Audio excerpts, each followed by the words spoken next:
Hey humans, how's it going? Susan Ruth here. Thanks for listening to another episode of Hey Human Podcast. Before I get into the details of this episode, I'm going to cover the usual stuff and some shows that are upcoming of mine in New York. So first off, Amazon affiliate supports Hey Human.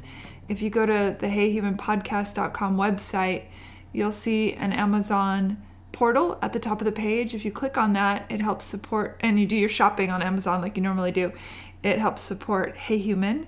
There's also a support button just in general on the website of heyhumanpodcast.com. And if you are so inclined,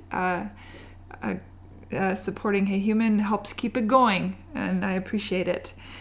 Please rate and review Hey Human on iTunes and on whichever podcast app you listen through. I think they all give you the option to rate and review. A couple things. Oh, my social media, as usual, Hey Human Podcast. It's on Instagram and, of course, Facebook. And then my general Instagram, Twitter, all that stuff is Susan Ruthism, SUSANRUTHISM.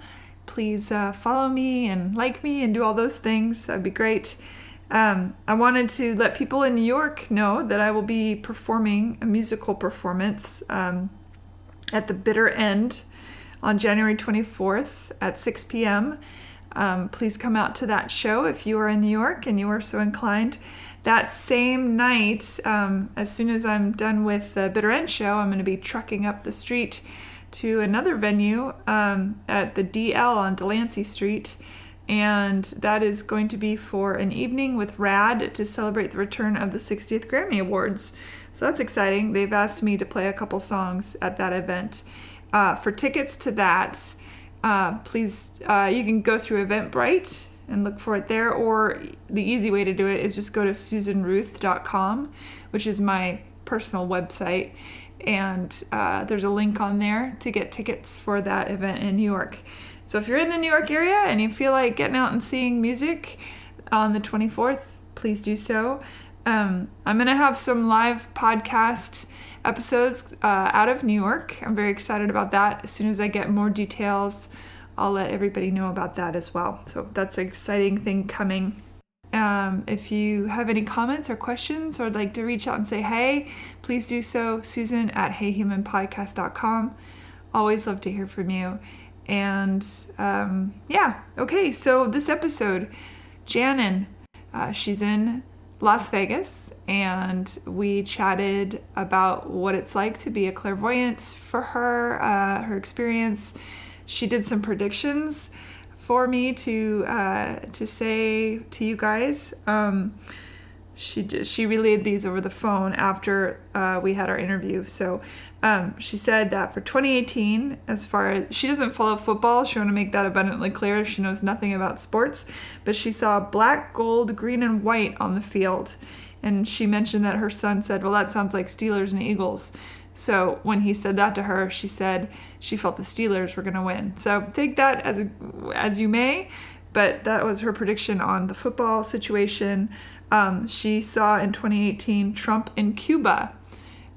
She didn't know what that meant or why he's in Cuba, but she said she saw him in Cuba. She said she saw no impeachment, and that, in fact, she saw him running again for re-election. She also saw something a bit scary. She said she saw some sort of a chemical event in Nevada or California. She wasn't sure. She said it felt very close to where she is, which is in Nevada. She said it involved a small plane, and it felt like a domestic terror kind of situation. She said she saw military planes or copters bringing down the errant plane. So, again, take that with a grain of salt. And one thing she did mention, I said, well, that doesn't sound great. And she said, no, but it's also, the timeline of the universe is such that if we think positive thoughts, that, we can stave off things like this. So I will choose to think very positive thoughts that does not happen, because that does not sound like a good thing. Anyway, Janon is an exceptional human being. I have known her a very, very long time, and I believe that what she does is real, and she's very good at it. And yeah, so it was really interesting to talk to her about her process. We actually had 2 conversations over the course of a couple months. And there were, the second conversation is the one that it had the better sound quality and all that stuff. But there were some things she said in the first conversation that I really wanted to keep, because it was just great information. So I've copied it over into the second conversation. Are you following what I'm saying here? I know it's kind of confusing. So you might hear a bit of a sound quality change or whatnot. I'm going to try and make it as seamless as I can. Don't forget, lots of cool links on heyhumanpodcast.com about Janon and psychic phenomenon. Thanks for listening, everybody. I appreciate it. And without further ado, here we go. Hi, Janon. Welcome to Hey Human. Hi, Susan. It's so good to see you. You know, it's great to see you. Yay! And you look great. You look fabulous. Well, thank you. You do too. We have known each other for so long, and yet have barely laid actual eyes on each other, which is funny. I know. And yet... But I consider you one of my nearest and dearest. I love that. And yet... I love that. And my heart, your heart, that's... I mean, you even extend into my family, who've never talked to you, who've never met you, and my husband says, how's Susan? I talked to him once on the phone, maybe twice, I think. Uh-huh. Yeah, he's a good guy. Oh, he's a keeper. Yeah. Good job there. Yeah, it took a couple of tries. But hey, man. We got it. All that relationship stuff. That's what we're all about. Love is the thing. I really believe that. You know, and to what degree? There's so many degrees. It's ever expanding. Yeah. You know, and I have a few years on you, and as you move into those wisdom years, not that you don't have that right now, but it just continues and continues. I'm amazed at what I still learn, and hope I have enough time to continue. I said to Kent the other day, I said, the frustration sometimes is there's so much I want to know out in the world. There's so much I want to study, and so much I need to tap into other than what we just naturally tap into. And I have to remind myself that we're timeless, that it's there. I can find it. I don't have to stop and read the book or take the class. That's great because I'm inspired and enthralled, but sometimes we can just go into the space and find it. And that's kind of what I'm all about. I will say that. going into space. Yeah. I mean, it is an exciting, it's a crazy world for sure, but it's always been a crazy world. And it's an exciting time to be alive in that there is so much knowledge to be had out there for a curious mind. And if you can navigate the waters that try to vilify intellect and curiosity, if you can get through those treacherous issues that seem to be bombarding left and right, and I mean that literally and not just metaphorically, there's so much to know, and you'll never know it all, and that's so exciting. It's an exciting place to be, to know that you'll never know all the things. It's like a picture that constantly we're painting and unfolds. And when we come to a place where we don't need to know, because we know that it's there, and we're able to tap into that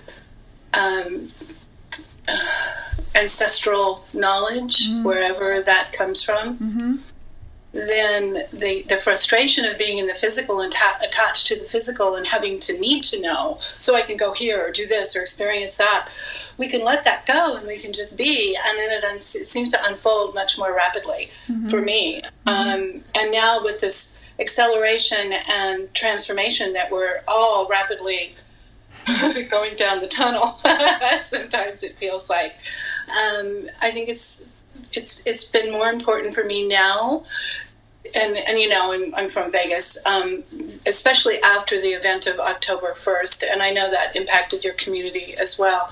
Yeah. Especially that, we were closely hit by that, and the community is small. The community came together like so many communities do and things like that.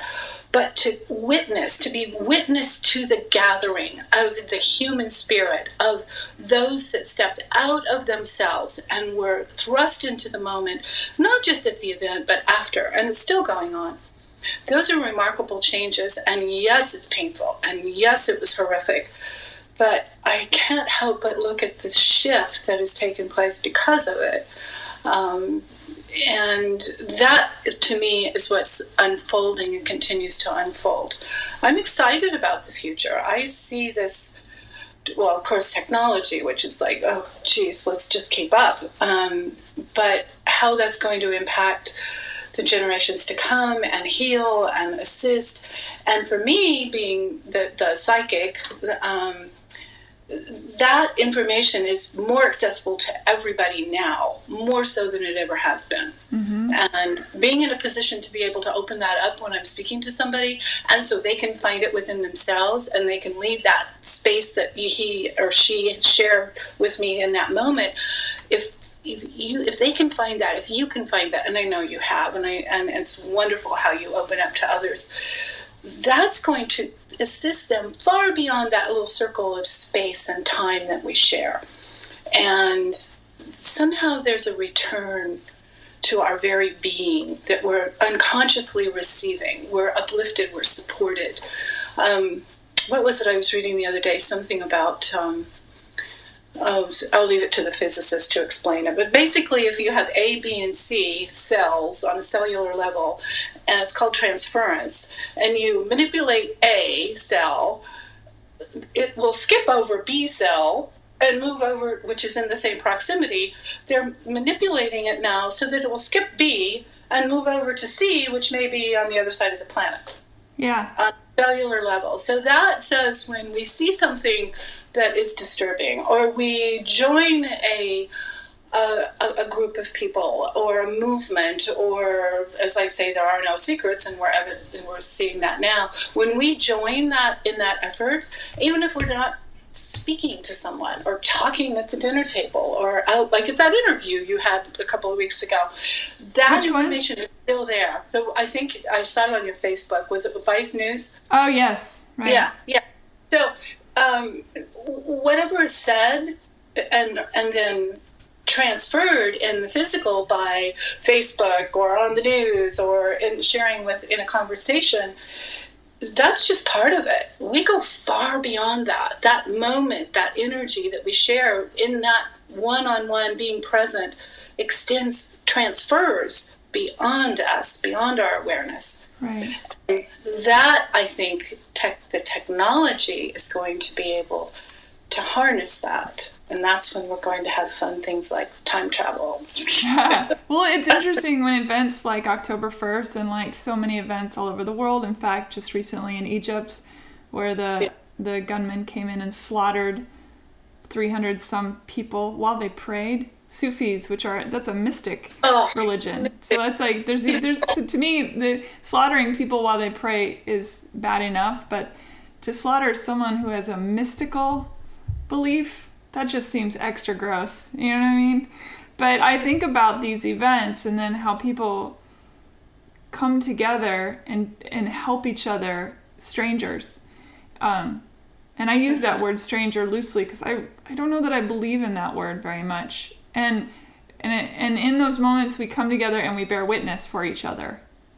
Oh, you know? Amen. And we hold each other sacred. And I think we forget it as we're moving through our day and we get mad at the guy in front of us in the car who's driving like a jerk, or someone cuts us off, in the grocery, whatever it is. We forget that we're all just bearing witness to each other. We forget about the tribe. And I think that is why things like social media, they can be super duper gross for sure. But at the same time, regimes have been toppled. Bad regimes have been toppled thanks to social media. Children have been found thanks to social media. To me, I think we've forgotten what it feels like to be in a tribe on an intellectual level, but on a cellular level and in our hearts, we need that so much that we are creating them in these other places, for good or bad. I mean, there's a lot of screaming tribes on Facebook, the warring tribes, whatever, but it's still, I think that's why that happens. I think it does, and I think it's part of the acceleration that has been assisted with technology. And Facebook is how many years old now? Not long. Not long. I don't know. Maybe is it a decade even? I'm not sure. About 10, 11 years. So look at that. Seems like it just had my MySpace yesterday. Right. Oh, gosh. I'll give away my age. There was something called Prodigy in the beginning, very beginning, way back. Oh, I don't know that one. So weird. There were like 10,000 members was it. So, but going back to the point, the being able to come together in the tribe, and then the tribe that we're speaking of is anchored here in the physical. So moving to a point where this tribe is able to connect, and we separate let's call it evil, and that's a strong word, but the acts of evil, the acts in the mosque, the acts of, all of those things. When we're, as a tribe, we're able to move further and further and further away for that, there will be a shift into, I believe, the higher consciousness. And that's a whole discussion, the consciousness and the soul and the experience. So being able to move is much like, I always describe it as glass marbles, a bowl of glass marbles, the bubbles that you say. And to move from your tribe in Nashville or my tribe here into the tribe on Facebook, what happens when we become global? And I think my grandchildren, I know, will see it. There's predictions out there, ancient predictions, and newer ones, and I've done some looking at it through numerology. The 2025 is significant. As for a shift, I've always thought the shift was going to be through technology. And when I've been able to go into those really deep, deep places with particular clients that work in that industry, even though they're very protected, and I can think of one that he wouldn't speak to me when he was within a few miles of his workplace. He would drive over the hill and down in the valley, because he understood, and he's a scientist, he understood that what we were looking at was not just between he and I. And he was, researcher in that technology. So it's out there. Has it all come together? I don't know, but I know somebody's working on it. Yeah. And I think that's maybe what the ancients perhaps predicted, and it'll correct somewhere. This has to correct, whether it's environmentally, socially, and we're seeing that now, and it is exciting. I'm not frightened. I'm optimistic. Now, I'm not frightened either. When something happens to me in the physical, and right. Of course, and that's when we go to the heart and we get that tribal connection that connects us to this physical, and you run into the fire or you protect your babies or whatever it may be. So yeah, I think about that. If I were killed before I finished my work, whatever that may be, I love doing Hey Human so much, and that feels like it's giving something to not just to me, but just in general to the consciousness. But if I were to if I got hit by a truck or something, no, I would be but I would be. Obviously, I'd be dead, so I don't know what I'd be. But I feel like my consciousness now thinks about that and thinks, well, that would be annoying because I still have things to do. And then a part of me goes, but I would just come back because that's my belief system. And I may be wrong. I'm okay not knowing either way. But as you were saying earlier about things to learn and what we're going to be seeing, I feel like I will see it. I'll see all of it. I'll stand with your grandchildren and hold their hands and see it. You know what I mean? Because as will you, in my belief system that we'll transcend the physical. So that's interesting. So before talking to you today, I thought, it's important for me to share something that I experienced when I'm working with individuals that I would move into what is called mediumship. I don't consider myself a medium as in I've gone to medium school or I've done something to learn about it. I'm a medium because that information comes in. So when I'm working with someone, speaking of death, so when I'm working with someone who suffered a loss, that what you just mentioned of still being present, of still being in a place where you continue your work, even though you're not in the physical. I have seen that over and over. For instance, if somebody's father has died and his work was complete and he felt like his work was complete in this lifetime, that's often validated when his information begins to come through and I'm talking to his son or daughter, and I can feel the difference on an energetic level. He's very present with this lifetime. He's still watching and learning. And is he capable of manipulating and, sending us lottery numbers? No. I wish. It's beyond that. But he's still very present. And I've called it the whisper away. So our loved ones are just a whisper away. And then there are those sometimes that are completely detached. I'll find them, or they'll come to me. I don't find them. I'll open the door and they'll come in. And they almost appear in a very non-physical energy, pure light, all-encompassing, like it's the ascension of a soul that is transversed through all of the lifetimes that they would have to move through and to reach the place of knowledge and beyond consciousness and into manifestation. So they move. And I think those may be the light beings, those may be the angels that we speak of. So yes, that's even exciting. Like, okay, well, let's go. I can do work on the other side, but then I'm very attached to the physical, and I honor that. So taking away the fear of dying, and yes, our body is going to be fearful when something happens. If it's a process of releasing and a process of illness or death, and we're prepared for it and surrounded by love, that does make a big difference. But in the times where I've observed people that have been tragically removed from this life, there's an instantaneous acknowledgement of, oh, okay, step away. And very seldom do I see something that would be described as an in-between place. Once in a while, I will observe that. Suicide is often the case, not always, where the need to remove oneself from the pain of the physical life, results in an act of suicide. That sometimes leads to a place that is a little different. It's like there's an acknowledgement of the all love and the connection to soul, but there's a process that seems to take one through the human emotion, not quite removed from it. So there's a little bit of an impact or a review of the impact that choice that was made has. And it's not long, there's no time there, but it is a little different.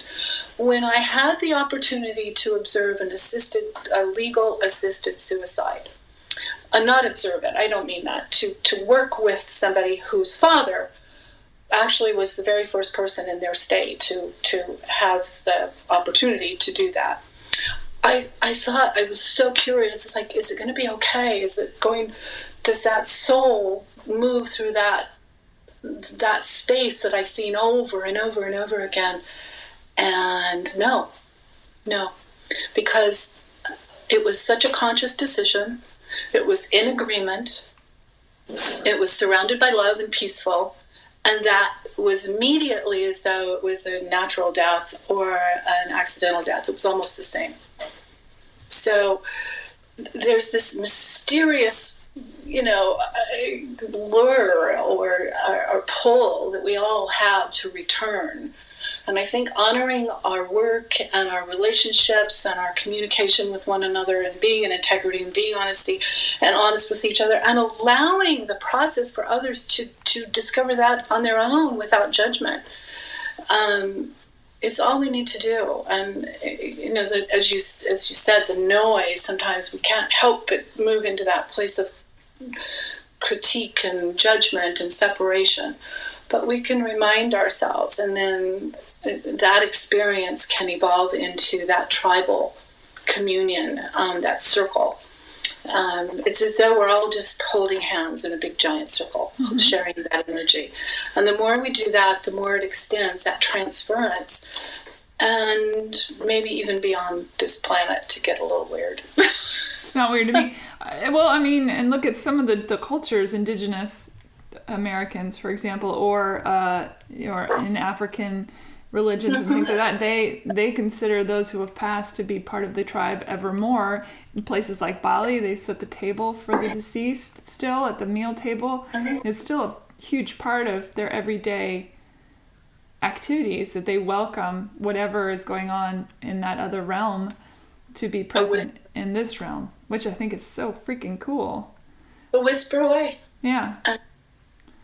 So now we have revealed you. Let's go back. So you are a medium. You are psychic, although I know it's not your favorite word in the whole world. You are a numerologist. You're awesome person. Yes. Let's go back to the very beginning. I do that in almost every episode. I start singing that. How did you know? Let's go back to the beginning when Janon went, does anybody else see that? Was that just me? It seems so natural. As a kid, like 3 years old, I would see spirit, and you associate. When you see things, your mind is developing, and even now, you develop an idea, like, oh, that's that. As a 3-year-old, I would lay in bed and see this, like, figure moving back and forth in the hallway, and I could see the whole light through him, and he just moved back and forth. And in my mind, there's that bedtime story about the Sandman. So in my 3-year-old mind, I called him the Sandman. And we hear lots of stories about kids seeing things. So that was maybe my first feeling of seeing something that nobody else was seeing. So you just made that up.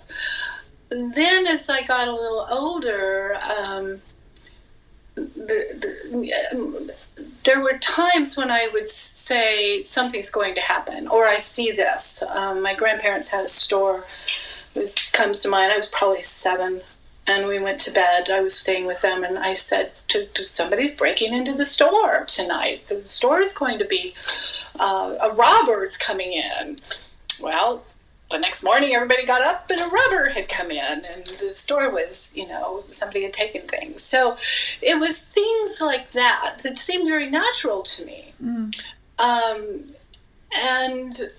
I was shy. I was quiet, partly because there was a lot of information pouring in all the time, and I had to navigate that, and because I could very easily slip into a fairyland, is what I call it now, and go into an imaginary space and see other realms. That was a very vivid imagination, but to me it was real. And were you able to see what might be considered, dark and light both, or only? Only light. And maybe that was because I had the innocence of a child. It wasn't until I moved probably into my 20s and started to do a little exploration of my own late 20s, like, well, let me see what that looks like, that I experienced something dark. And then made the conscious choice not to allow that. And you hear a lot about psychics and others needing to feel like they need to put up protection, and I think that's important. Sometimes that's necessary. I felt it a couple of times, and I put it up. I was once under a psychic attack, which was like crazy, amazing story. I was just sitting there innocently, and it was at a wedding. It was in Sedona. I was sitting there on a bale of hay. It was that kind of wedding. And across the circle, there was this other woman, and she was looking at me, just kind of strange. I had no idea who she was. Well, it was Sedona, so there were, psychics and things all over the place. And she pointed her finger at me. And I thought, well, maybe she knows me in my innocence. And the next thing I knew, Susan, the man sitting next to me, who I didn't know, he looked over at me, and my hand flew up on my shoulder, over my heart. My hand just flew over my shoulder, on my heart. And I felt something. And he said to me, did you see that? I go, no, but I felt something. So I thought, this is just due protection. I don't know what this is. Just leave it alone. Go back to the party. The next morning at breakfast at a restaurant, this woman was sitting there. And this is where the manipulation of energy can take place. And if you acknowledge it, you're allowing it in many ways. I saw her at the table. I chose to ignore and just kind of put up that own light and protection around me and turned it back towards her. And she got up from the table. She walked over to me and she says, I know you felt that. And I hope you learned your lesson. And I said, I did, thank you. And that was the end of it. So whatever it was, whatever was needed to happen there happened. But being aware of it, had I gone into fear or feeling like I had to move into that space with her, that was dark. It was very, very dark. So I think we all have in us this ability to intuit. And that is accelerating. You know that. It is, and for me, it just is a part of that activity in my brain that was naturally there. My mother was psychic. My daughter's extremely intuitive. So whatever that is, and there's lots of explanations, I've worked with it, and I now feel it. I've done readings now for going on 30 years, and I feel it in my body. I can feel in my brain if it's future. I know where it is in my head. I can feel if it's past because I feel a different sensation. Mm-hmm.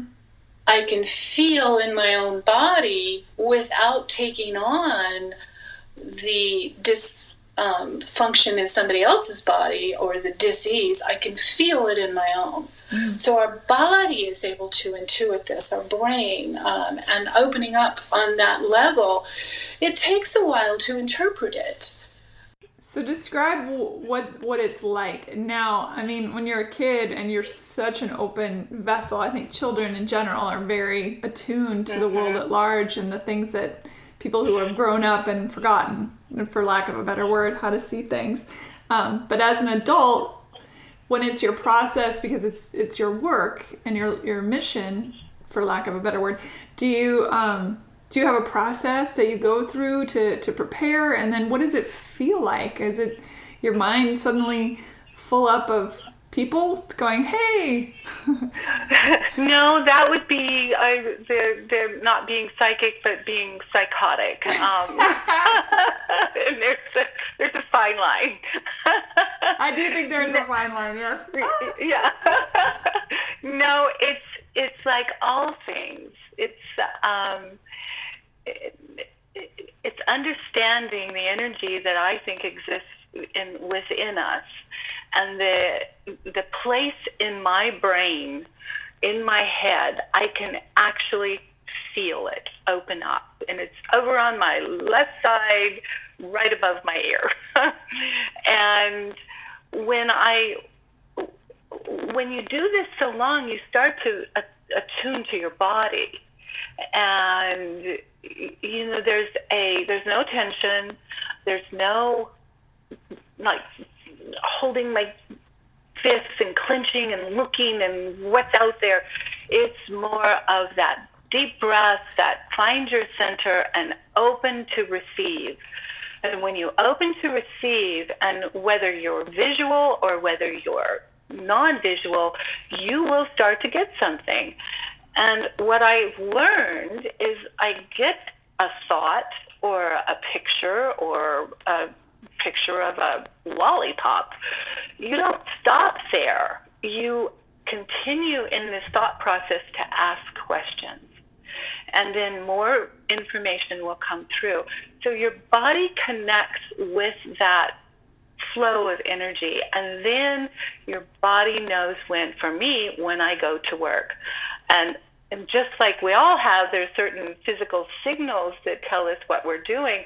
I put on my headset and it's like, suddenly I'm psychic. And then I take my headset off at the end of the day and I can go out and live my life, which is like everybody else's life. So, but that's the signal. And we are here in a physical body, but we do have access to the non-physical. And that's fascinating and ever unfolding. And I certainly don't have the answers, but I'm open to receive it. In the beginning, and this is important when you start to open up psychically, in the beginning, because you're moving in and out of this unfamiliar place, I have experienced early on something that was not acceptable to me. If I wanted to explore that, I could have explored it, but it was uncomfortable. It was commanding. And I don't want to say dark because it was just an experience, but it was not something I wanted in my consciousness. It felt like it was trying to come in to take over. And we're always here in our own power. So that's where, the other practices may go that have a great deal of intention to manipulate. There's no secret and there's no advantage to being psychic. I would have got the lottery numbers a long time ago instead of just coming close. It's like that close. But it's a journey. And opening ourselves up to receive that and then keep going with it. So often we get that like aha moment, that synchronistic thought, like I should be doing this. And then we get down the line and we go, oops, I forgot to ask that question or do this or do that. So it's remaining open, using our critical thinking to process it, but trusting in that little trail. I call them little candle lights along the path. Just go and discover that. Do you ever have that experience happen to you when you are, I know that you say you put on the headphone and then you're in work mode and you're in, clairvoyant person mode, and that's your thing in that moment. But when you're out there in the world, just moving around, does it come in, or have you already set up the boundaries so well? Or it does, yeah. And then do you feel compelled to go up to somebody and say, hey, Bob, don't get in the car, you're going to get in a car, or do you sort of... Oh, gosh, no. And it's funny, I've been approached by people like that. It's like, you don't know who you're talking to. But that's a need. And if somebody was really urgently saying something to me, I would listen.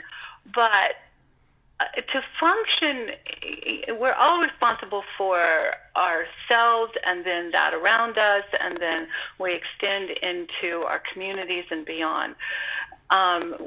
When I'm out there and I receive something that I'm not looking for, and this is key for everybody. If you're pumping gas and you feel something odd and you're not looking for it, go into alert, look around, and then again, open up. And what does that mean? Empathic people like yourself would pick up on the car next to, the 3 pumps over where they just had an argument or they just had something happen. And you may not understand that, but if you keep observing, you will get enough information as to know whether to act or not. So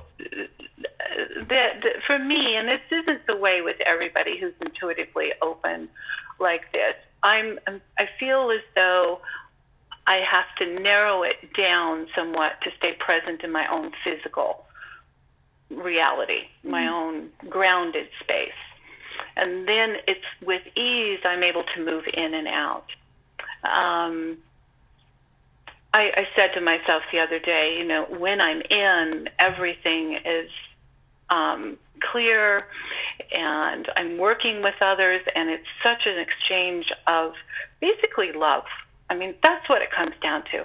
We're exchanging a process of her experience, his experience with what I can give, in the hopes that I provide more information so that it empowers them. I get that back. I get it back. And then I'm able to move that into my life and maybe be a little bit nicer in my own family. I'm a mom and a grandma and everything that goes with that. So it's that connection we all carry. I'm psychic. Okay, for years I avoided saying that. But that's what it is. But we're all there. We all have that. And to be able to define it, everyone receives it differently.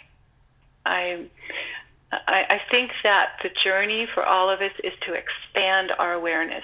And if working with someone like myself helps you expand the awareness because I'm validating something you've already maybe got a little piece of, and now you're talking to this stranger, then that opens it up for you to analyze in your place right now.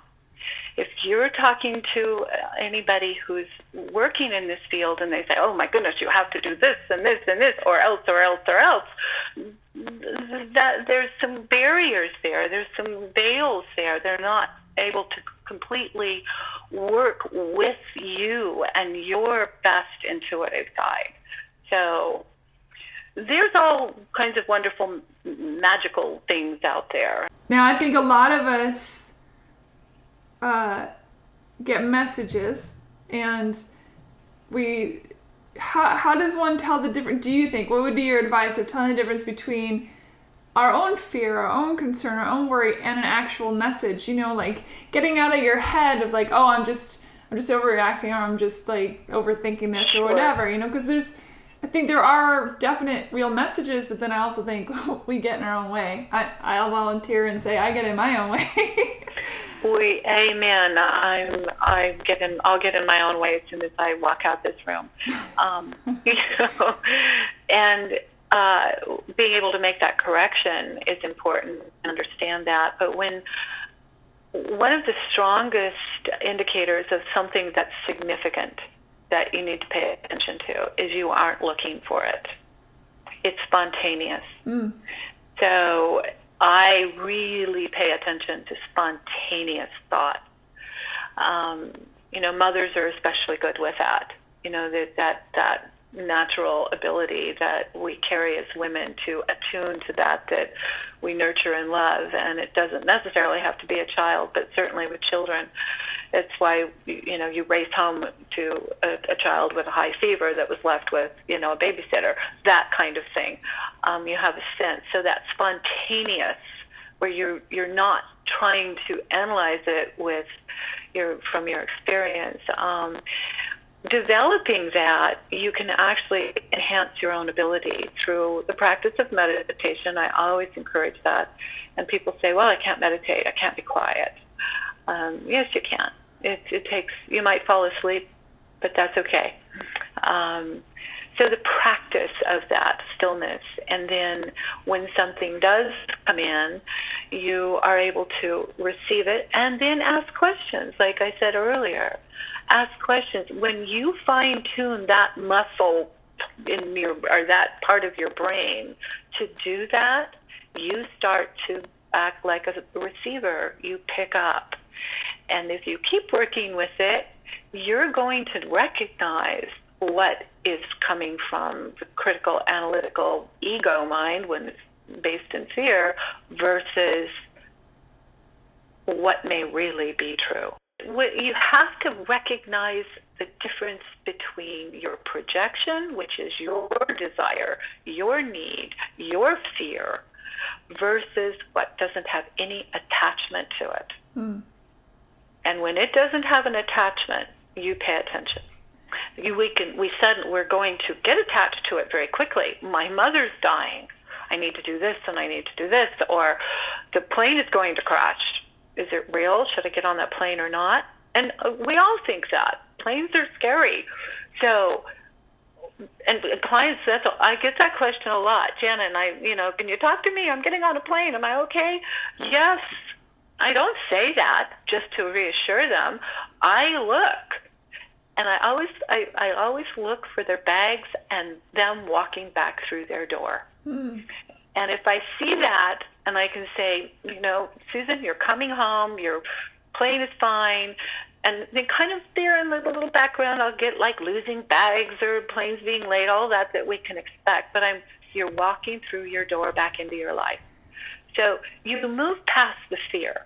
So if you're getting on a plane and you're anxious, or you're getting ready to do a job interview and you're anxious, you just stop, let go of that attachment, move out beyond that. Where am I afterwards? Well, that brings up an interesting question too, because when a client comes to you, I do believe that a human being, as they move through their life, they're given all sorts of doorways to walk through. It's all about choice and growth, and we experience this over here, which opens a new set of doorways and all that. So if I come to you and I say, hey, kind of show me what's coming, do you see all those doors, or do the powers that be sort of hone you in on a particular thing? And then if you do see something that is a lesson that must be lived, and it's out of your control in its sense of that's that person's journey. I don't know if I'm asking this well, but do you know what I mean? I know. Mm-hmm. I do, Susan, and the truth is we are always in a state of virtual reality. Because we have, what's unique to this physical life is we have free will to make a choice. And so when I connect to somebody who desperately wants to hang on to their partner, but the partner's leaving, and I see the partner is leaving, and I can see that, perhaps why, the betrayal or any number of things, or just separateness. I see it. But I'm also feeling that client's heart, and I feel it in between that space I'm in. I can feel it. But it's my job to go beyond the feeling and see what lies ahead, just like we were saying, and to bring that back to those feelings that are being experienced now. Honor those feelings. But what is the soul's journey with this relationship, for instance? What is your soul commitment to this person? And what are you taking from it? What are you giving? We know you love this person and you're giving and giving and giving, but this person's leaving, or this person's abusive, or this person is not in touch, and no matter what you do, I always try to bring whatever the situation I'm looking at back to the individual I'm speaking with, and look at the potential realities. And I say, the way you're going, this is going to happen. If you keep on this path and nothing changes, and you're so attached to your outcome, this is what the result is, and that's usually, in the case of a relationship, a breakup. If you want to stop this train and you want a different reality, make a different choice for you and let go of the attachment that you want. And then the world opens up for you, and as well as the situation you're in. And that's where we can go out in a session and look at perhaps past lives. Why are we in this little soul agreement together? What are we learning from one another? And we'll always think about each other, even if we have to part. But if we can part with love and understanding without creating more chaos and separation, then we move on experiencing the relationships in our life as a result of that work. and we expand, and we no longer are in a fear of separation. And perhaps the partner who's left can experience the same thing. This over and over and again, repeating, going back and doing it again in the next lifetime. Certainly we've all done that, but I think as a group of souls, we're evolving now, and we go back to that, expansion beyond that. And we can move into this fabulous, wonderful, creative connection where we work together.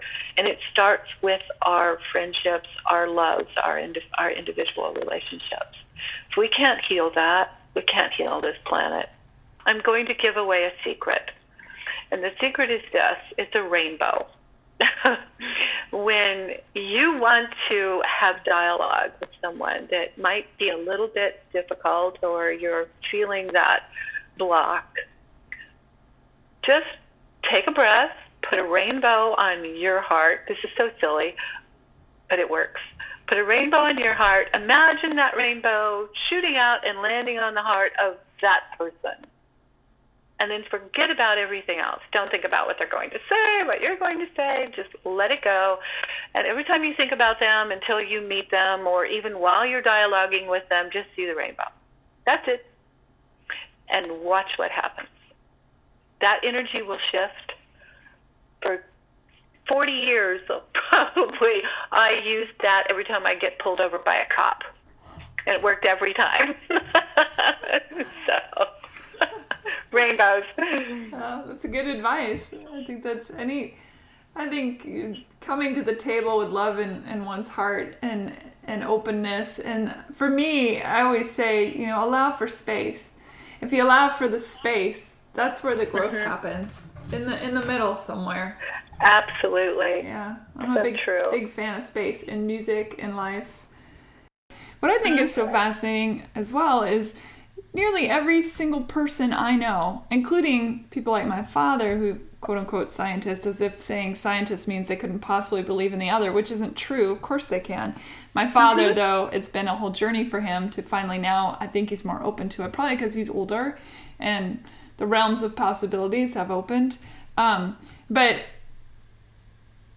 nearly every person I have ever encountered, I could come close to saying 100% really, I think, I've had an experience where the phone rings, or they think about something, the phone rings, or they don't turn left, they go right, and because left, there would have been an accident, or they're lost, they don't have their GPS, and they just go with the flow, and they get to where they're going, or they think of a friend, and it turns out that they haven't thought about for years, and they find out they just passed away, or my dear friend Meg, when her husband passed away from cancer, he was a dear friend of mine.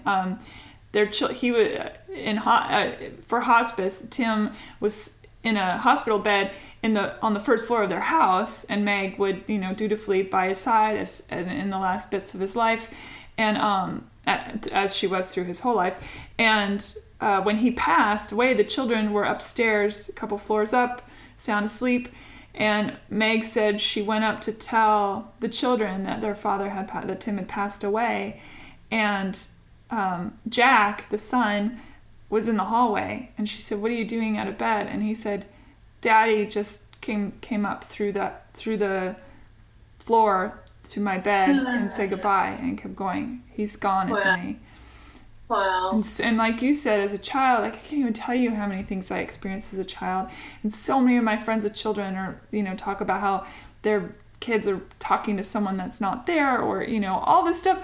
All these things, to me, is exactly what you're talking about, is being open to that. So I don't know why, I think it gets vilified for some strange reason. God forbid we listen to our intuition.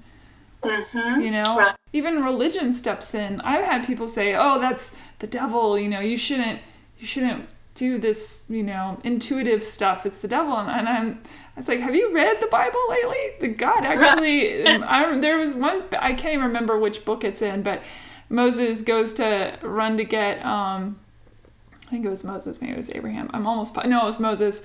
A bunch of people were gathering to have God come and do some fun thing, and the soothsayers, the psychics in the village weren't coming. They they were doing their job. They were talking about what was coming. And Moses was so upset, and he ran to get them to come in. And they're like, no, we're good. We're working. We're fine. And Moses went back to God and said, can't get these ladies to, these crazy ladies who think they're psychic. And there's the whole thing where God says, these people are blessed. They are a mouthpiece for me, and they're divining. And I read that passage. I was like, yes, exactly. Of course. Who gets to say? Who's to say? And so the other thing that happened to me as a kid, my great grandmother showed up when I was probably 12, and she just passed through, and literally at the end of the bed. And I woke up and I told my mother that she was gone, and it was food, and then she was gone. So my mother, she didn't come to me when she died. She came to me about 8 months before she died in a dream that was extremely vivid. And it was that uncertainty of, am I awake? I'm trying to grab the word. But it was definitely a dream. But when I awoke, I knew for certain. There was no question. She told me the exact day she was going to die. Oh. And she did, on that exact day. Why impart that kind of knowledge? I mean, that's pretty stressful. I think it was actually around Christmas time. I'm the oldest of 5. I have 4 brothers. And I think it was her way of preparing. I was the only girl, the oldest of 5. And so that was always the role, was taking care of your brothers, which was just about the last thing she said to me about taking care of my brothers. So I didn't go into fear. I didn't go into trying to change it. I just accepted it.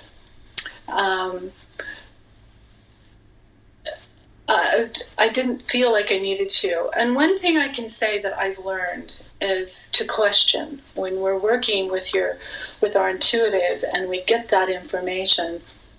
As people say to me, how can I be more psychic? And I say, ask more questions of yourself. And when you get to a place where there are no more questions, that's generally going to open up to certainty.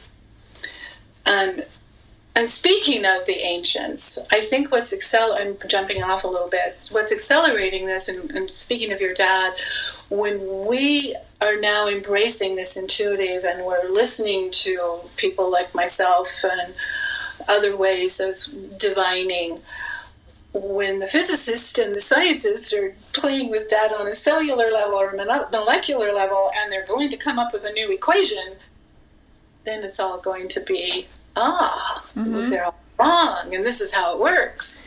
Well, I bring that up all the time. I mean, 20 years ago, the idea of a multiverse was insane to people, and now they talk about it as if it's no big deal. I've been like, of course there's other...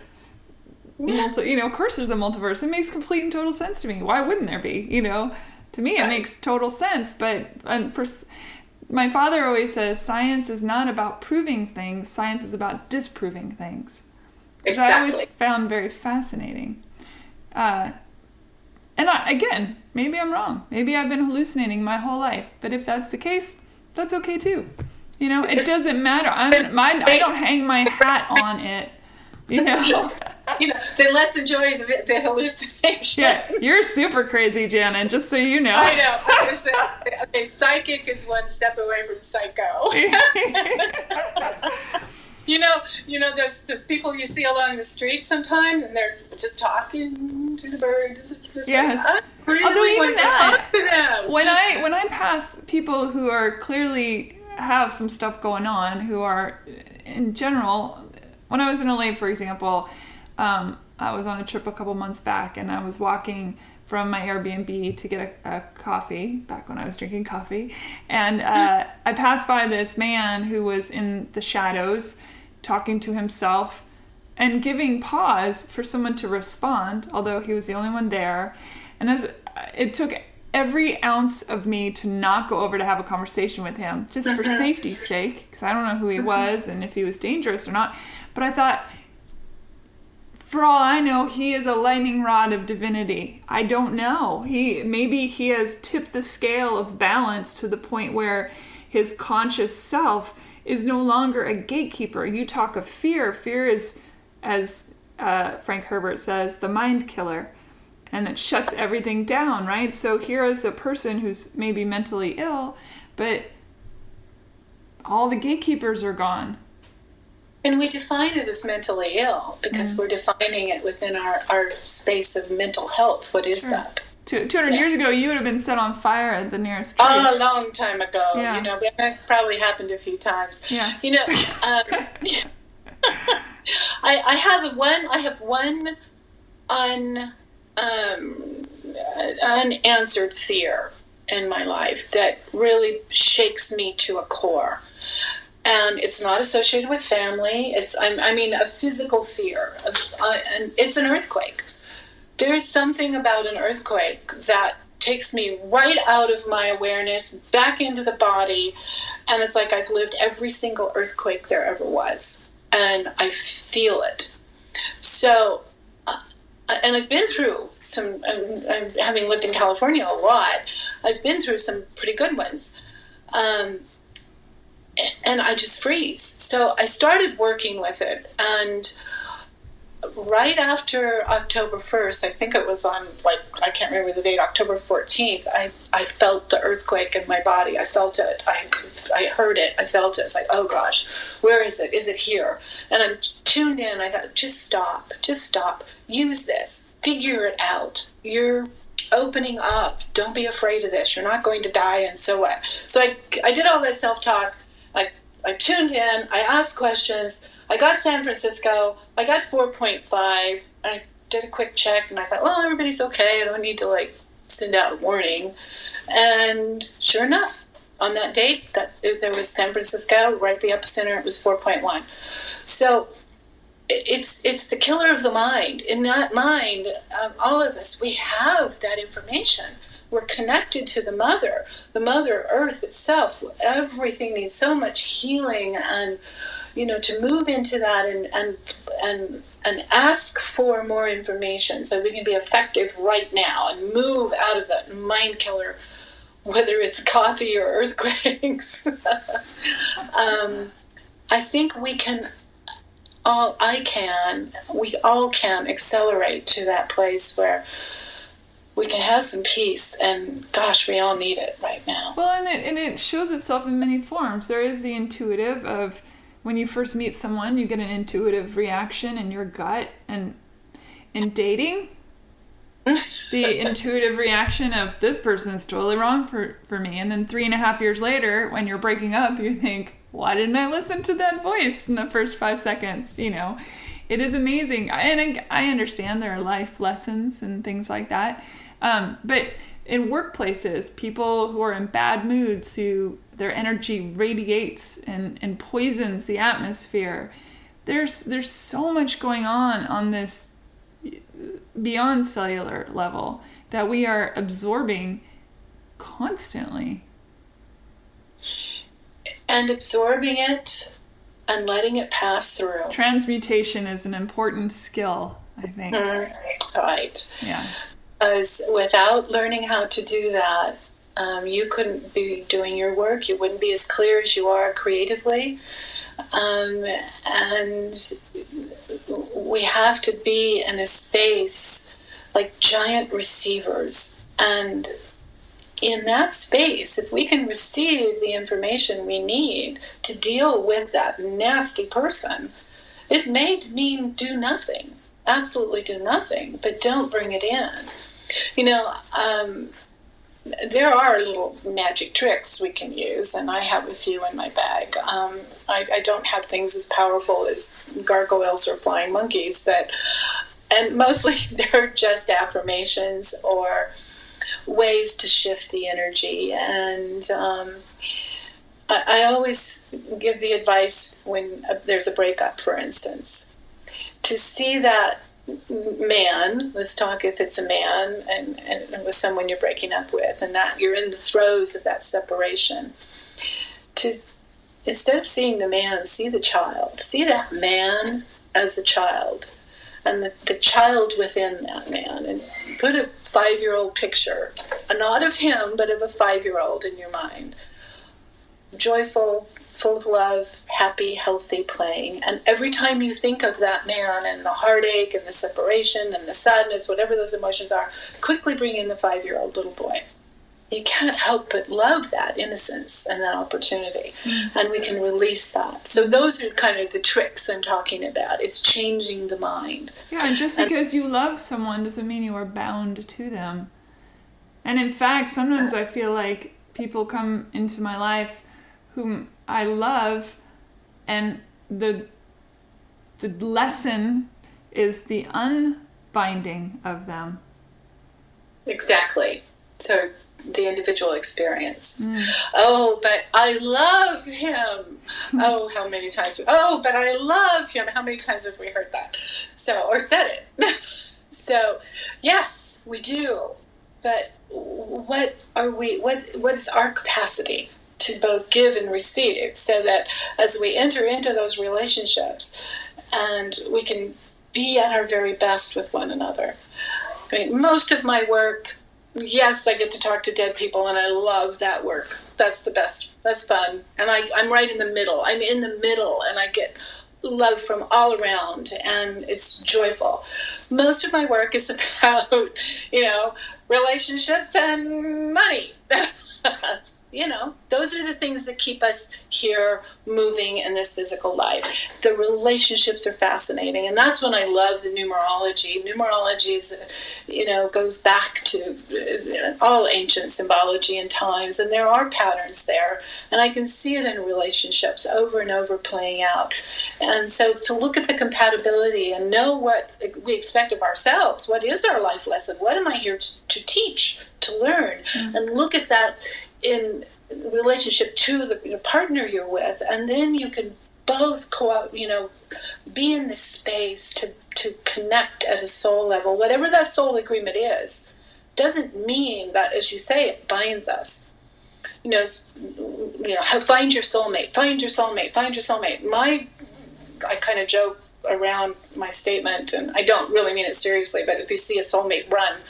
Well, I remember you told me that a long, long time ago. You said that, and I'd never forgotten it, and I, in fact, impart your wisdom on others when we confuse the idea of a soulmate as being the end-all, be-all, and in fact, it's the one, there are several soulmates. They are there to teach our souls, to help us learn ourselves, or maybe we're there to help them learn something, or, who knows what the, as you say, contract is. It's a great word. Who knows what the agreement is. I think there are soul agreements, and if you reflect back on all the relationships, what we learned, even the painful ones, what we came away with, you see the journey to where you can move into what I love to call the beloved relationship. The soulmates and our agreements and our time that we interact through this dimensional space as others bring us to a place of being able to receive the beloved relationship. And that doesn't mean that I'm not going to walk out and tell my husband to, sweep the patio and be cranky about it because he didn't do it. But the beloved is we constantly are able to continue the process of an effortless being with one another. Life is not effortless. It's very difficult. But when we're beloved, when you find your beloved, there's a process that begins to move through the two that joins as one. So there's never a decision that is separate. We're in separate individuals. I am my beloved, and my beloved is mine. Exactly. That's it. Yeah. So finding beloved moves beyond finding the soulmate, but we honor those soulmate connections, and there are so many. And how many times have you met somebody and you feel that deep connection, but it's not a love, or sexual connection. It's just that full heart. And as close as you can get to feeling that beloved connection outside of a relationship, I think, would be with oneself and loving oneself. And when we're able to do that, then we energetically open up to receive it. And that person who has also done that work immediately attracts to that light. And that's when it becomes effortless. Even meeting the piece of person is effortless. You just bump into each other at the grocery store. Now, dating and going online and meeting people or getting the app or all this, that's important. You're learning, you're processing, you're opening up that energy to receive. But when the relationship, and think about it, the ones that are so long-term and sustainable and unfolding, there's often this little magic that brought them together that was effortless in the beginning. So, and you're not intuitively sitting across the table at a date going, oh gosh, let me listen to my intuition. Is he like, where are the red flags? What's going on? Or is she this or is she that? There's something that's just great. And I see that over and over, and I see more of that now because there's a lot of people that have found it too painful and they're separating from relationship altogether. Well, that's it. I'm fine alone. And you are. And you're in the social circles and your family circles, and to be okay in that space of oneness, that's when sometimes that sacred void opens up to receive in the least expected way. And oftentimes it's not on a physical level, it's not what you put down on that list, those 10 most wanted things. It may be taller or shorter or darker or lighter or different career, but you feel it on such a deep spiritual soul connection that the physical eyes and what you see, and we talk about, well, isn't part of the compatibility. You fall in love with the physical person, the physical body. Boy, we're going off on here, but I spend a lot of time talking about relationships and people wondering, and well, I want somebody, I'm looking for someone, but I have to be sexually attracted. Well, what is that? Well, they have to be this tall and have this career and wear these clothes. Okay, well, that's another soulmate coming your way. Yeah. It's fascinating. I love the work I do. I haven't done it all of my life. I've been psychic all of my life, but I haven't done this work. And working with people like yourself, there are just these beautiful circles. Because I'm kind of the hidden psychic, I guess somebody once called me. You kind of have to find me. That's why it was so hard to do this podcast with you on Hey Human. It's like, I don't do that kind of thing. You're very kind, Janon. Thank you.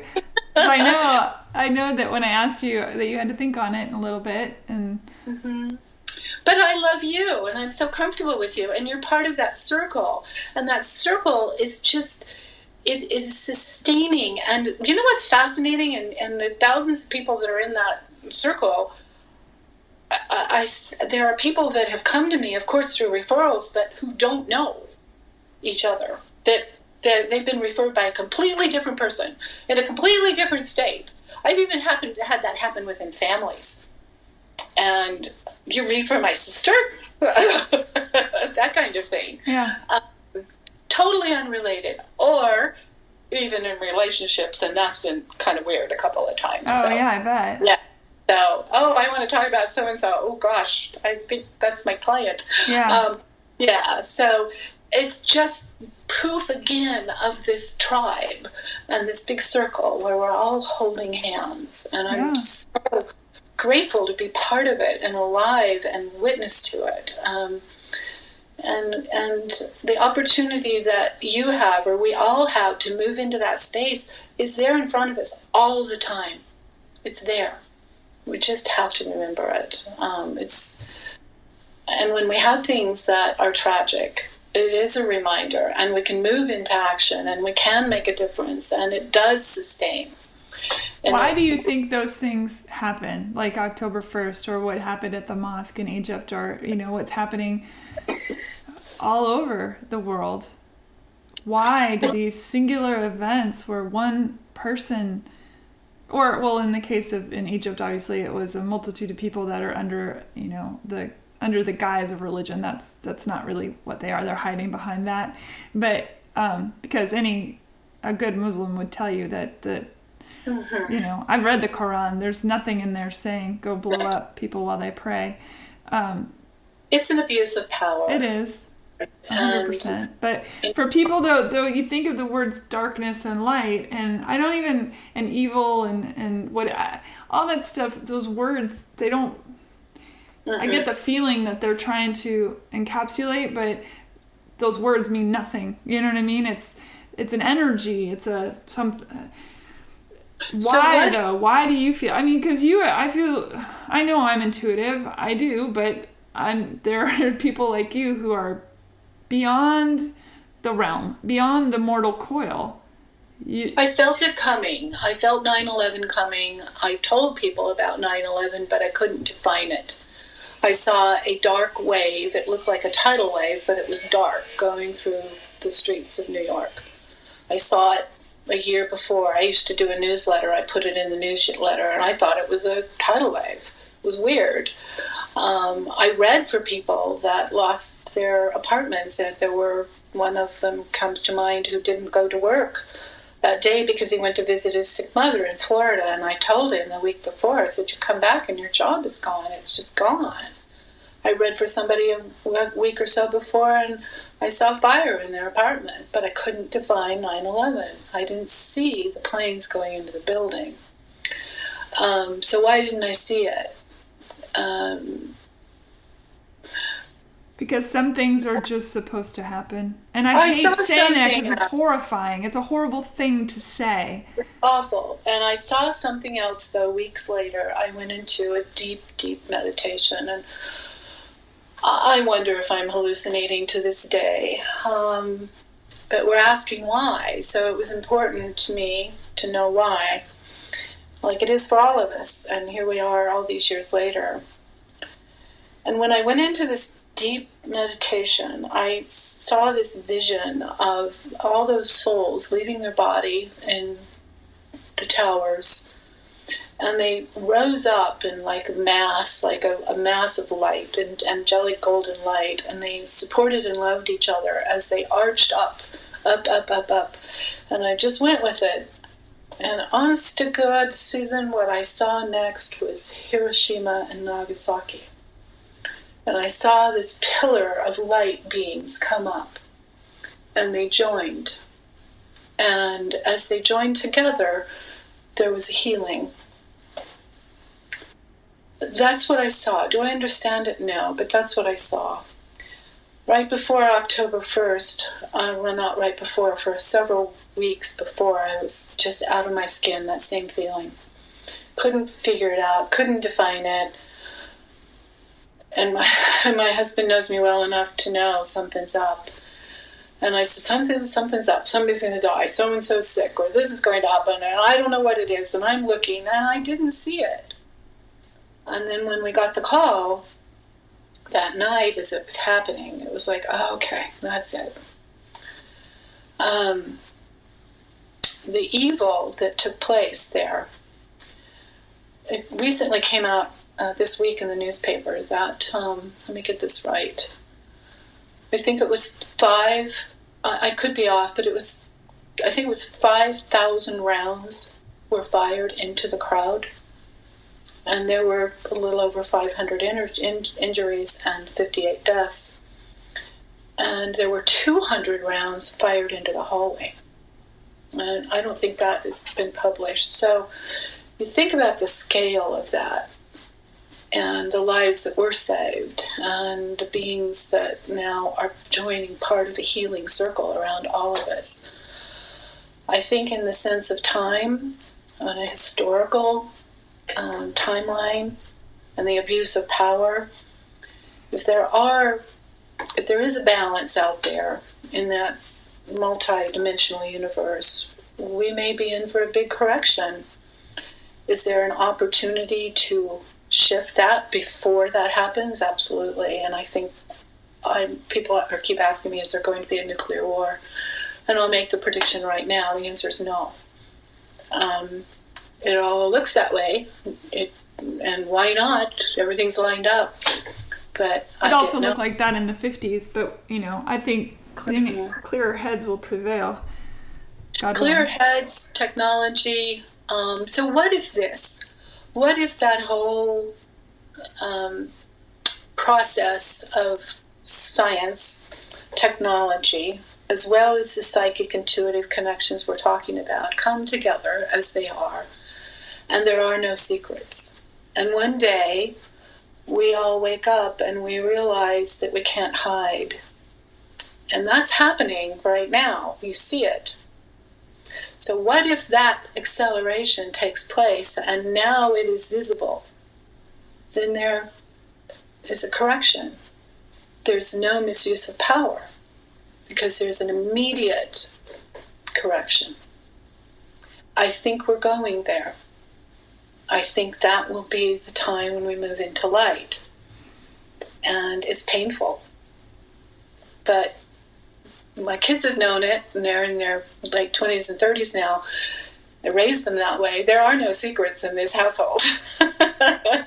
And they used to jokingly walk around with tinfoil on their heads. That's funny. And one of them actually put tinfoil in his navel. I think that was my husband. So they were trying to surprise me with something. So that concept of there are no secrets will bring us to a place of peace and the balance of power and eliminate the misuse of power. Mm-hmm. So what do you think about the interdimensional stuff? What is your experience with that? I know you have a couple pretty intriguing stories, but I don't know if you're comfortable sharing them. You have seen a lot of things. I mean, am I correct in saying you can astral project? Yes. Okay. So there was one incident, and I'll just be brief on it. It was a near-miss car accident, and I was probably 16, 18, and one vehicle passed through the other vehicle. And we all stood in the middle of the Arizona desert in the intersection, and dust going everywhere, and I remember red lights from the lights and dust going everywhere, and we all, late teens, 20s, stood around looking at each other like, why aren't we dead? Literally saw the dashboard and the dashboard, two dashboards cross through, just like, phew. So yeah, that stuff does happen. And not frequent, for me, but it has happened. I think it's important to stay anchored in the physical when you do this kind of work. That you can get a little out there to where we're not attached to the body necessarily, and we are in a physical experience, and to be psychic but be grounded is sometimes a challenge. So just simple things like exercise and taking care of business, drinking lots of water and staying skeptical. I'm probably the most skeptical psychic there is. I'm pretty skeptical too, which is funny. Yeah. And I think it comes with the intuition. Yeah. And it comes with the discovery that I want to know more. How does that work? And what does that lead to? And that's the fascinating part of being able to move in and out of it. I take signals to move in and out of it. Speaking of that, if somebody wants to try to develop their intuitive, give yourself a signal, whether it's, a breath work in your yoga, your meditation, a trigger point. I've been doing this so long, it's my headset going on my head. It's like, put it on, okay, ready. But it triggers the awareness within my physical body that now I'm moving. And just as easily move back into your responsibilities that you have in your own life. I've come across too many psychics that are dear people and have done wonderful work, but and my mother was one. She couldn't let it go, and it eventually took such a toll on the physical body that she wasn't able to live a long life, and she couldn't disconnect, and so it turned into fear. And that's not the kind of work that I think yourself and the intuitive people or the seers or the mystics or whatever we want to call ourselves are here to do. We're here to move beyond that fear, step into that space, bring the information back into the physical, and build a life for ourselves and our tribe and our world and then our universe. And I think that the more we are able to find the balance between those two, and it's a physical awareness, move in of it, move into it, move out of it. You know what's fascinating, Susan, is I have a big community here. I've been in Las Vegas for 36 years, and I have lots of friends, lots of people around me, circles and circles of friends.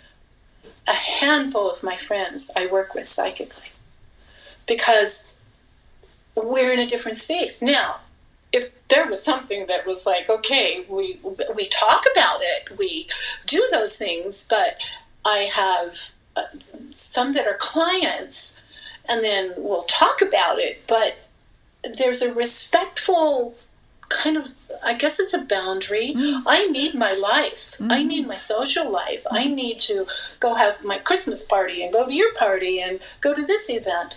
I'm not going to be able to, for me, function in a space where I'm in that space of receiving and being open completely and have an enjoyable time. I say that I like that too. In the music business, I'm a professional songwriter. With success. I mean, I've had success. I wouldn't call myself a quote unquote hit writer. I haven't had the big one yet. However, I mean, I've had some. However, you're about a year and a half away from it. Okay, well, that's good to know. But I've had people say, well, why don't you write with that person who's, somebody that's got 6 or 7 number ones or something that happens to be a friend. People are like, well, why aren't you writing with them? Why don't you ask them to write? And it's like, because there's boundaries and they're my friend. And it would feel wrong. Well, with one of my friends, just like one of your friends came up and said, Susan or Janon, I need you to look at this. Of course. Of course.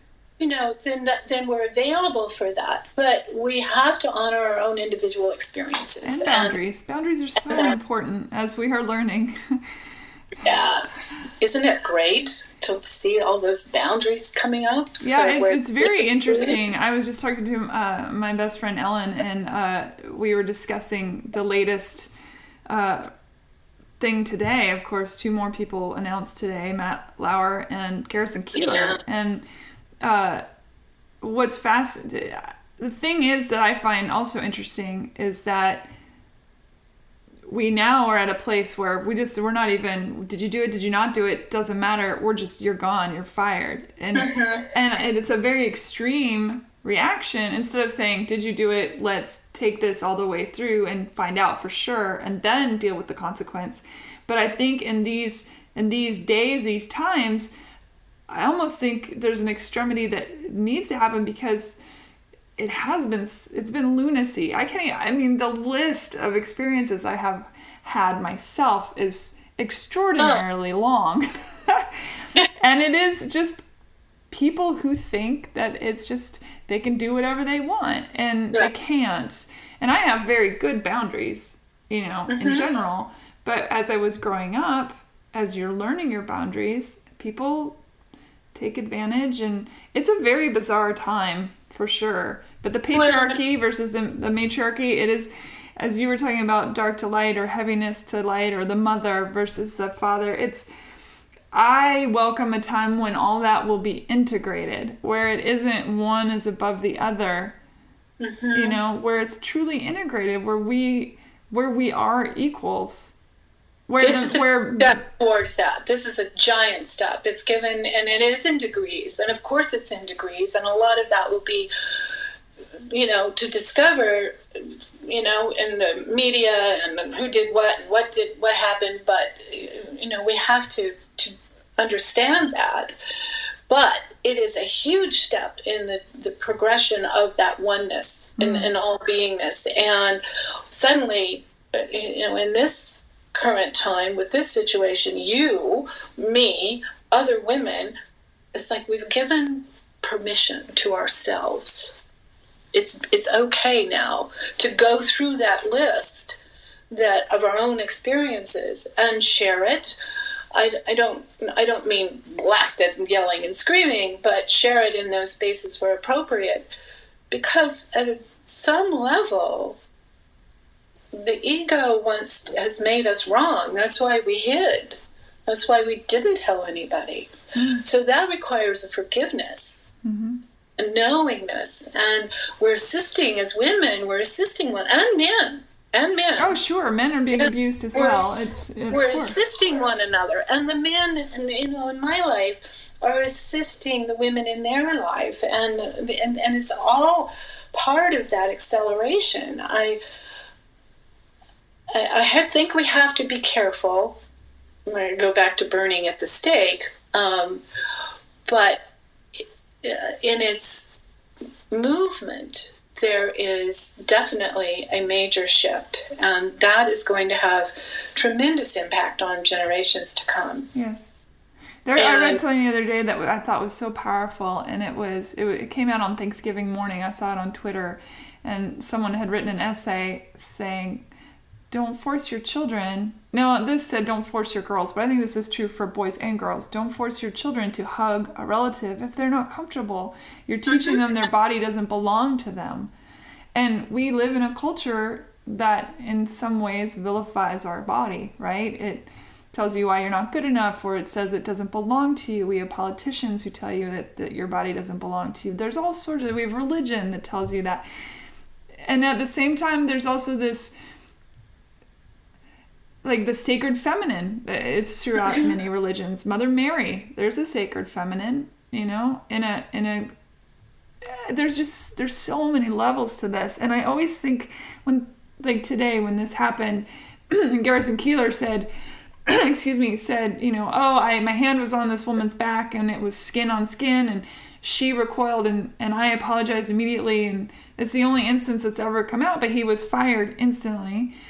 And I think of this thing I remember in the Star Trek, I always go back to Star Trek, when Spock sacrificed himself and he had his hand up on the window and James Kirk was on the other side of the window, and Spock does the live long and prosper, and he says, and Kirk says, why did you do this? And he says, because the needs of the one, the needs of the many outweigh the needs of the one. I'm probably totally misquoting that. I'm sorry, Trekkies everywhere. And so there are going to be people, unfortunately, who fall under the cart as the cart rolls toward this better place, which sucks. I don't want there to be false accusations, because it makes the people who have real accusations seem less believable, and that frustrates me. When somebody says this happened to me, I want to believe them. I do believe them. I don't know Matt Lauer or Garrison Keillor, but when we go beyond the personality and the consciousness here, the experience, and we move into a soul level of what we're teaching as well as what we're learning, perhaps in that agreement somewhere, those individuals are part of what you just spoke about. And they're part of that healing circle, much like 9/11 and Nagasaki and the nuclear event. So does that make it easier for that individual in the space now? Of course not. And the impact it has on careers and families. We all have to come back to forgiveness, Susan. Mm-hmm. All of us. And we can't forgive until we recognize the wrong. And I think that's the process we're in now. Well, forgiveness is a very tricky thing, because some might say there are certain acts that are unforgivable. Do you forgive a Hitler? Do you forgive... Yeah. And I just had this conversation today, too. The strange thing is, like, what do you say about, let's say, a Bill Cosby, who, you know, do you think of him as this genius comic? Can you compartmentalize? It doesn't take away from the fact that he was a genius comic, or is a genius comic. He's also this horrible human being. So... And there's the dichotomy of that, and it's the, you know, recognizing the genius comedy, but now the genius comedy has, like, I don't want to watch the genius comedy comedian. I don't want to see it. No, you don't have to. Yeah, you can choose not to be a part of that. I mean, I scrolled through, like, Netflix, for example. I'm like, oh, there's a Bill Cosby movie there. That's weird.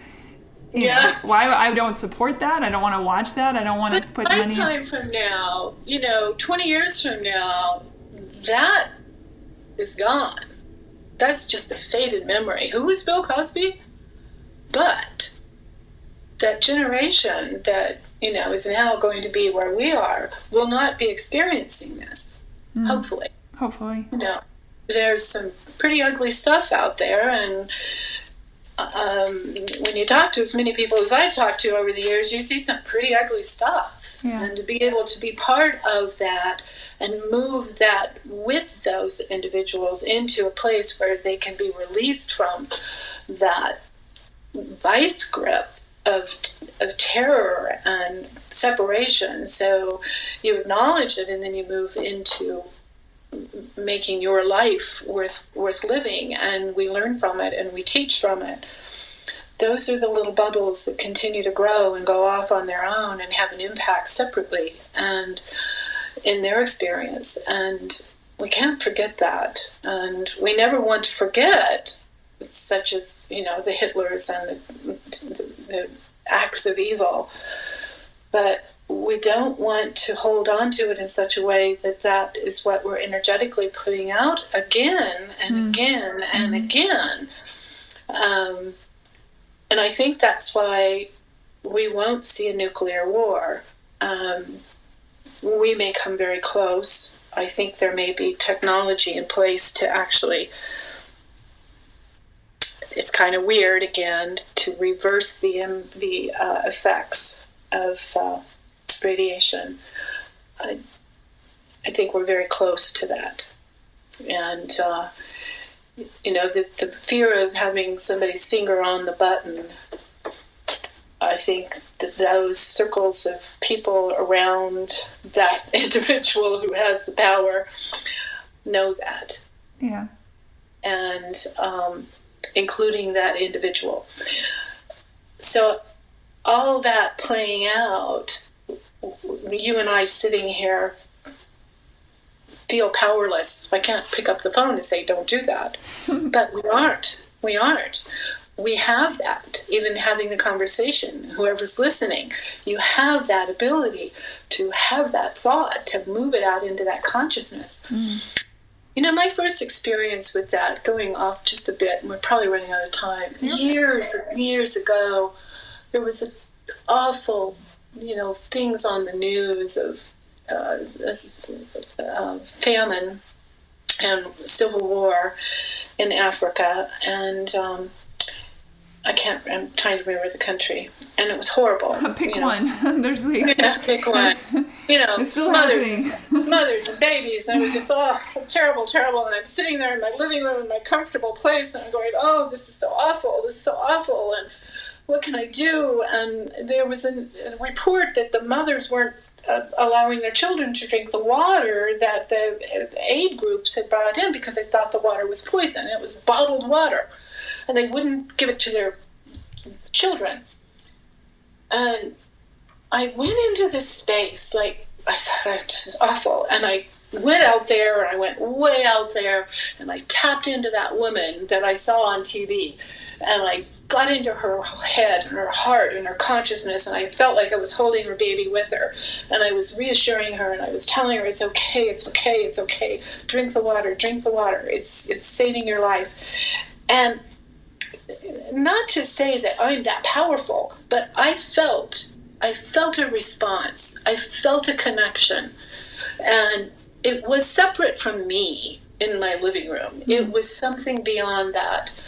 And that's what I'm talking about. If all that can just go out there and being able to change your mind and change the mind of others is possible, and we're seeing that play out in our political and environmental, climate. But we also have that access to another realm. And I think that work is important, whether we're coming together in prayer, individually, in meditation, but to move beyond that and move into a place of pure love, whether it's to feed a starving child or to rescue somebody who is, in a terrible situation, or change the political minds. It's possible. But we also have to honor our own journey, and sometimes that is going to bring us some challenges. Yeah. There's no question about it. Being able to access my own intuitive doesn't mean I get to cheat in my life. And a lot of people think, well, I'm going to be psychic so I can get ahead or get this job or get the lottery numbers, or it doesn't work that way. It doesn't work that way. The more pure you are in your own thought, when you're working in the intuitive, that information is there to share. You're learning, and it's to assist you so you can assist others as you're learning. The more clear that information is going to be.